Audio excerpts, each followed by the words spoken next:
여러분 반갑습니다. 지역자치당의 최용승이고요. 오늘 저는 그 신자유주의와 만문신앙이라는 이 주제로 좀 얘기를 나누도록 하겠습니다.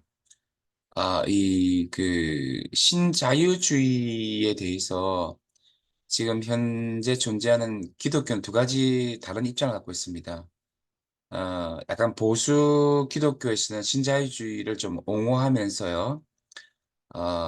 이렇게 이게 전통적인 반공주의와 약간 연결됐었지만 이제 자본주의 친화적인 그 보수 기독교는 그 신자유주의에 굉장히 친화성을 갖고 있습니다.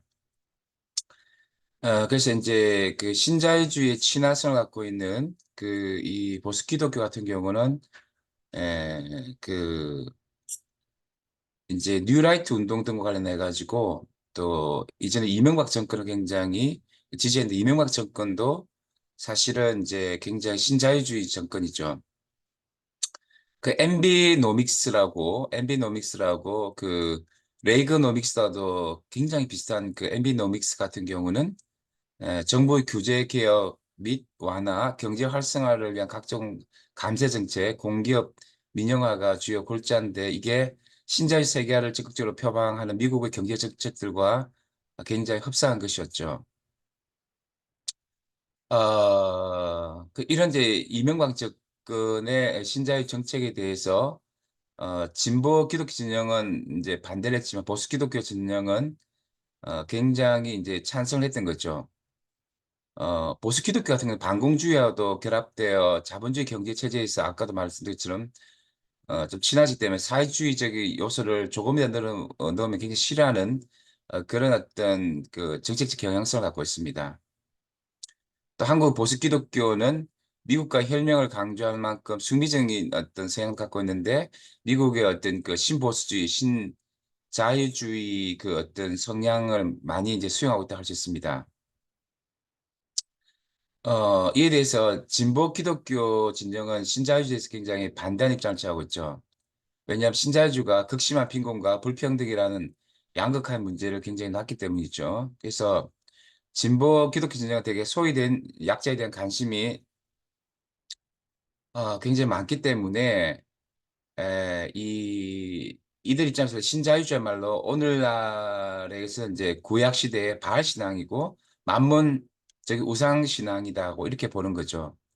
그래서 이 현대적 바알의 실체를 또 만문주의, 시장 만능주의 이런 차원에서 보죠. 그래서 이제 그 진보 기독교 쪽에서는 그 경제학자인 하예크나 또 그 프리드만 그리고 이제 약간 노박이나 맥켄 같은 약간 신자유주의의 치우친 신보수주의 경제 사상들을 좋게 생각하지 않습니다. 물론 우리가 이제 막스 베버는 어떤 프로테스탄트 윤리와 자본주의 이념과 친화성을 얘기했지만 과연 이 그 점점 이 자본주의가 왜곡된 상황 속에서 계속적으로 과연 그 왜곡된 자본주의에서 신자유주의를 옹호할 것인가에 대해서는 그 굉장히 이제 회의적인 어떤 태도를 가지고 있고요. 그렇기 때문에 이제 약간 진보 기독교 입장에서는 어, 남미 해방 신학이나 우리 한국의 해방 신학 꼭 그렇지 않더라도 그 진보적 그 복음주의 쪽에서는 어떤 아주 편협한 교리 시각보다는 현재 컨텍스트 속에서 과연 수없는 존재 생명들이 어떻게 고통을 당하고 있는가, 사회학자를 어떻게 실제적으로 그들을 어떤 돌봐야 될 것이 이런 부분에서 이제 신자유주의에 대항하고 있다 이렇게도 볼 수 있겠습니다. 그 전통 그 신보수주의 그 저 뭐냐 그 보수 기독교 입장에서는요. 이제 왜 그런 또 그러면 이제 신자유주의를 옹호하냐 하면은 좀 전통적 입장을 다 보면 전통 기독교가 좀 초월적 신앙을 강조하죠. 관념론적, 이혼론적 신앙이 있고 우리나라도 이혼론 신앙이 굉장히 많았는데 그 속에서 뭐냐 하면은 조금 현실 콘텍스트를 잘 못 만지는 그런 것도 있었고요. 전통주의에 기반한 어떤 그런 보수 기독교 입장은 이제 그렇게 하면서 어, 어떤 권력과 유착되는 그런 차원도 있었어요. 그러니까 미국이나 우리나라 같아 보면은 전통 보수 기독교 같은 경우 은연중에 어떤 힘 있는 정권이랄까 그 경제 지배 이데올로기에 친화적인 어떤 그런 이제 특성을 갖고 있지. 그러니까 우리가 구약에 보면은 그 예언자 전통에서는 그 경제적인 어떤 착취나 또 정치적인 어떤 왜곡에 대해서 예언자적 기능을 미가나 뭐 아모스했지만 그렇게 못하는 차원이 있다는 거죠.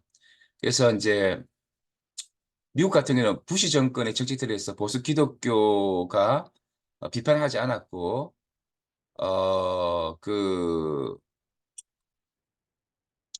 그 이후에 이제 계속 보수주의적인 어떤 그러니까 지금 트럼프 이르기까지 어떤 그 신자유주의에 대해서 그 신보수주의 신학뿐만 아니라 근본주의 신학도 굉장히 밀착성을 갖고 있습니다.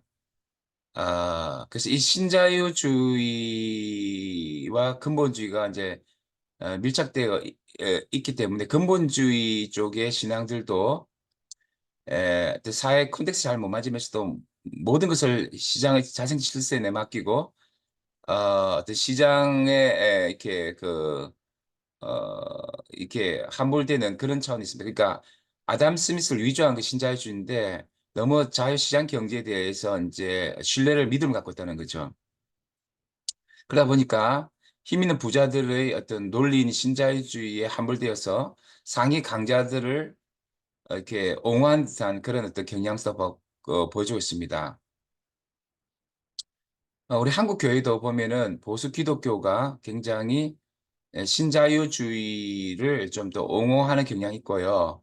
이게 이제 교회와 관련되면은 이제 보통 보수 기독교의 대형 교회들은 어떤 그 복음적 실현주의 또는 이제 성장주의 또는 이렇게 성장 제일주의 노선을 갖고 있는데 이런 차원에서는 그래서 교회 간의 또 불평등과 또 양극화를 해소하려는 그런 의지가 약한데 어떻게 보면 이제 이런 입장은 보수기독 입장은 가난자들과 사역자들 함께 하시던 예수의 정신과는 좀 차이가 있는 입장이라 할 수 있겠습니다. 그래서 이제 우리 기독교 입장에 봤을 때는 제가 볼 때는 이제 신자유주의 입장은 좀 문제가 있다고 생각합니다. 우리가 물론 뭐 공산주의나 자본주의나 마르크스주의나 어떤 자유주의나 다 한계가 있지만 신자유주의 같은 경우는 결국 궁극적으로 우리가 사회학자들과 함께하고 성경의 나눔이라는 사랑의 공동체적 질서를 이끄는 것이 아니라 결국 극소수의 세계적 부자들만 좋아하는 힘의 질서를 이제 따르는 것이죠. 그 신자유주의 세계 안의 빈곤과 양극화를 문제를 심각하게 발생시키고 있고 우리나라도 지금 기성적 세대의 그 어떤 흑수저들에게는 굉장히 어떤 고통을 주고 이것이 어떤 일자리 위기와 함께 친밀성의 위기 그리고 저출산 고령화의 문제와 함께 수축 경제 저성 시대에서 굉장히 그들에게 위험 사회적 요소로 적당하고 이게 그 작용하고 있다고 저는 생각하고요. 이 신자유주의 한계와 폐해는 이제 여러 가지 형태로 나타나다가 우리나라는 IMF 이후였지만 그 미국발 금융 쇼크 그러니까 그 금융위기 때 2008년도에 상당히 문제가 됐고 있었고 그리고 이런 양극화 불평등 문제는 그 점점 문제가 됐고 또 무분별한 금융 자본주의 규제에 대한 필요성이 오히려 이제 IMF와 세계은행에서도 사실은 좀 문제시가 되었던 그런 것입니다. 그래서 기독교 입장에서는 이 신자유주의가 잘못되면은 만문신앙으로 갈 수 있고 이 신자유자들은 자유로운 기업 활동과 국가 간의 자유무역을 강조하지만 세계 물결에서 낙오되는 그 세계의 그 로컬리티, 지역성들은 굉장히 세계화에 굉장히 잘 대응할 수 있도록 노력해야 되고 잘못 대응할 경우 세계 안에 가난한 나라들과 약자들은 너무나 고통을 당하게 되는 거죠. 그래서 이 지구적 현실에서 전 지구적인 그 지역 자치의 공동체를 이루는 기독교인이라면 당연히 신자유주의에서 굉장히 경계하고 깨어있어야 되고 혹시 자기의 지역 공동체가 잔인한 고통 가운데 이제 매몰되지 않도록 최선을 다해야 되고, 그 특별히 이 기독교 같은 경우는 신자유주의를 저지하거나 극복하려는 노력들을 보여줘야 된다고 생각합니다. 그래서 기독교 공동체로서 교회는 신자유주의에 맞설 수 있는 대안적인 경제 체제를 모색하는 가운데서 지역사 안에서 섬김과 나눔의 공동체, 그리고 복지 기능을 강조하고 국가가 충분히 기능 엄마 역할을 하면서 이 어떤 그 진정한 생명과 평화와 또 정의가 꿈틀 수 있는 그런 어, 어떤 세계가 만들 수 있도록 노력하고, 진정 보고만 해서 만물에 대한 숭배를 저지할 수 있도록 기복, 그다음에 신앙, 그다음 만문 신앙을 저지할 수 있는 그런 노력들을 해야 한다고 생각합니다. 네. 지금까지 제 얘기를 잘 들어주셔서 감사합니다. 예, 감사합니다.